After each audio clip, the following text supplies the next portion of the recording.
ليست حفلة حلوى ولا أكياس تعلق على الأكتاف، إنها ليلة تسير فيها الذاكرة في الأزقة، تحمل فيها الأيدي الصغيرة إرث فرح قديم في رمضان.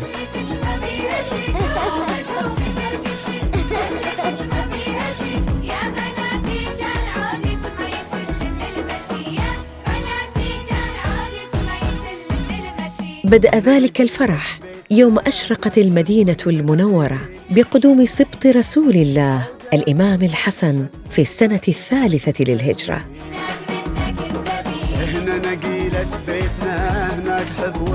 من هذا الضوء الأول نرث هذه العادة كصدى لميلاد مبارك لا ينطفئ.